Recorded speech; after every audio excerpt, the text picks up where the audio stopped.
Hi everyone, welcome to yet another video discussing the double slit experiment. We have studied about interference, that means mixing up of light from two coherent sources. Coherent sources means two sources of same frequency, same or constant phase difference, and preferably of same amplitude.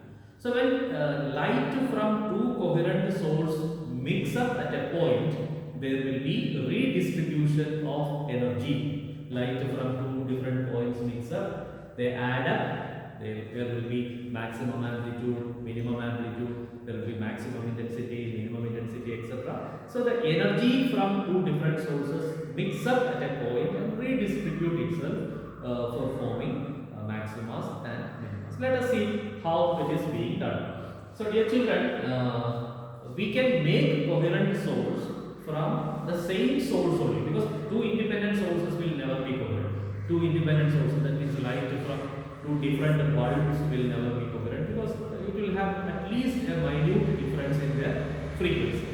So for making coherent sources, we will take a single source, yes, and the light from the single source will reach the holes drilled in a cardboard. So this is S2 and this is S1, and the light which is coming out. So this is a single source of light, and this will hit the holes drilled on a or holes made on a cardboard, and the light coming out from S1 and S2 will be coherent. They will be having same frequency, same or constant phase difference, and almost the same amplitude.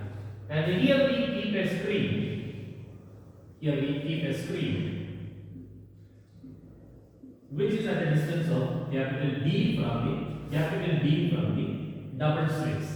There are two slits, S1 and S2. This is called double slit. That's why double slit experiment. Double slit experiment.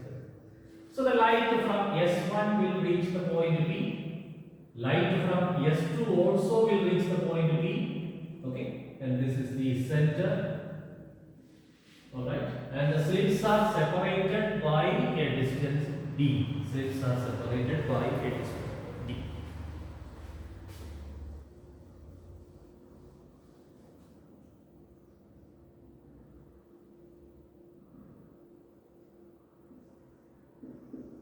This D is a very small distance, because the two slits are kept very close to each other.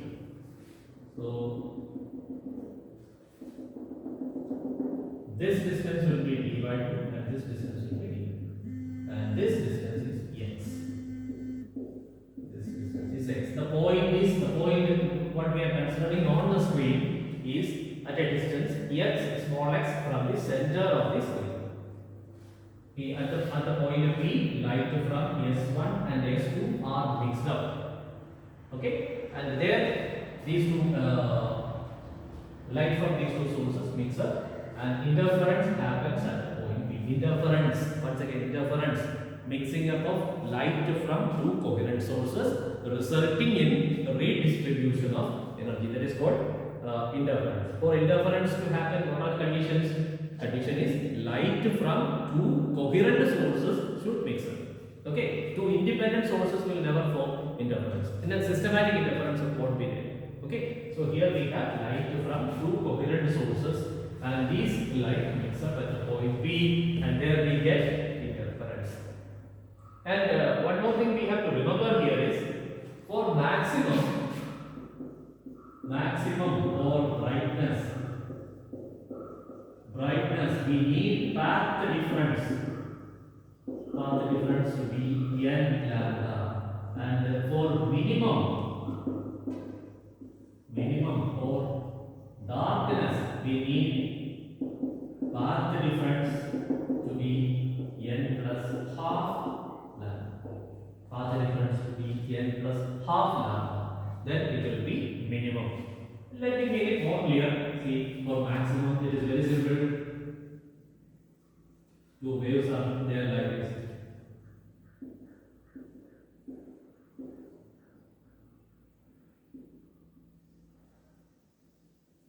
See, from this one and this one is having a path difference of 1 lambda. 1 lambda path difference is there. So the resultant will be brightness. See, up, up, up, up, up, down, down, down. So the resultant will be brightness. And here, let's see the next case.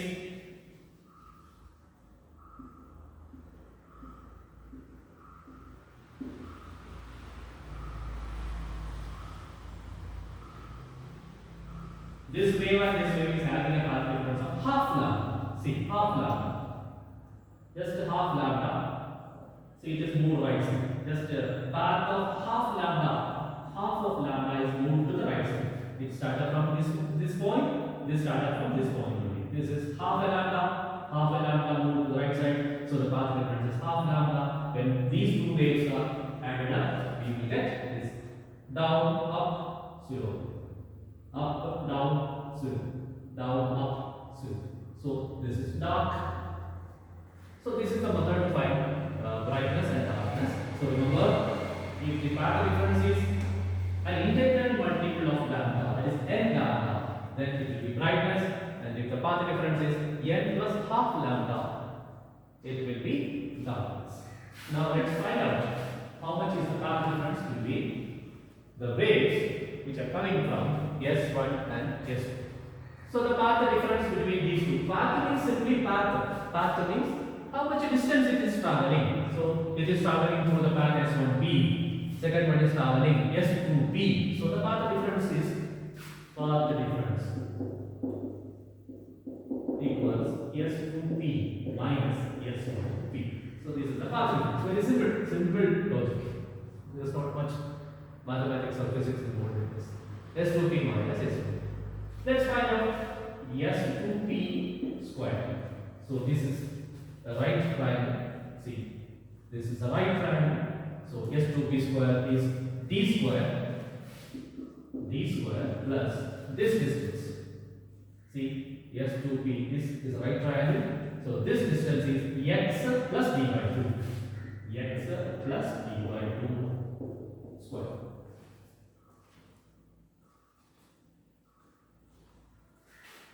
So similarly, S1P square equals d square plus x minus d by 2 square. X minus d by 2 square. So this is this right triangle. This right triangle. So this is d plus this is x minus d by 2 square. So S2P square minus S1P square equals this d square and d square can cancel. X plus d by 2 square minus x minus d by 2. So it will be x square plus xd plus d square by 4 minus x square plus xd minus d square by. So it will be 2xd. This is S2P square minus S1P square. This can be written as S2P minus S1P into S2P plus S1P equals to x.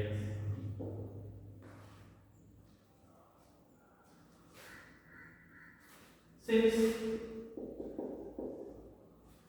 slits are very close, S1 and S2 are very close, S2P is almost equal to S1P. It can be made equal to calculate. Then you will have a genuine doubt. If S2P is equal to S1P, then why don't we take this as 0? S2P minus S1P equals 0. See, the difference we take because it is a very small difference, and the path difference is measured in terms of wavelength. So wavelength is a very small quantity of order of 10 power minus 10 meters. So the difference we take, but when we add these two things, there won't be much difference in their sum. There won't be much difference in their sum. So we can take like that. So S2P minus S1P equals 2xd divided by S2P plus equals S2P b minus this one b equals 2x d by 2 capital. So this is the path difference.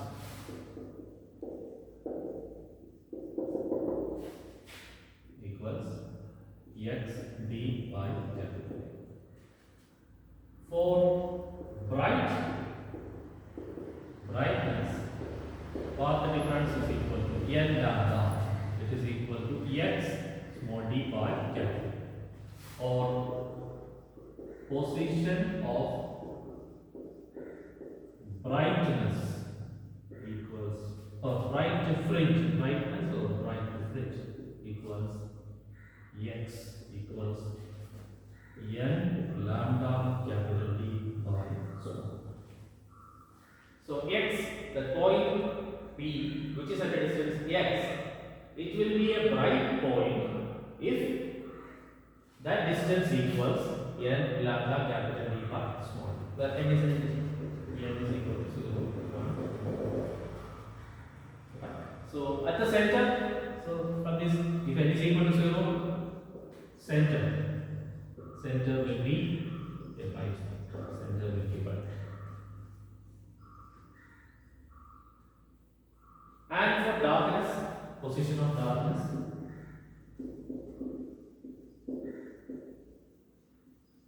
it will be equal to x equals n plus half lambda capital D by n plus half lambda capital D divided by small.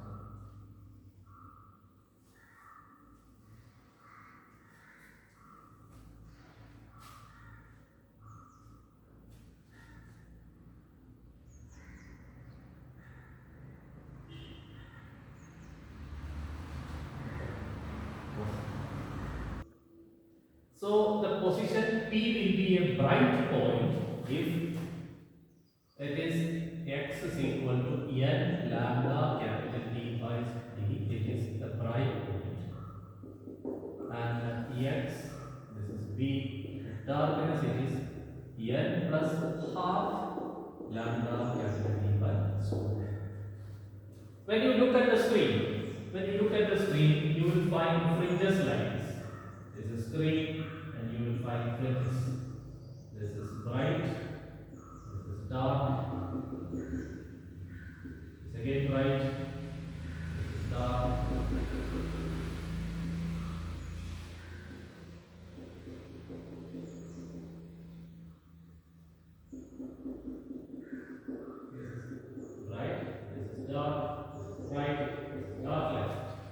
Alternate dark and bright fringes will be there. Now we are going to find out how much is the thickness or width of a dark fringe or width of a bright fringe. Okay, so width of a dark fringe equals position of n plus 1 bright minus position of n plus 1 bright minus position of n bright. So position of n plus 1 bright, it is equal to n plus 1 lambda capital D by small minus n bright, it is n lambda capital D by small. When you calculate, you will get lambda capital D by small. This is called fringe width.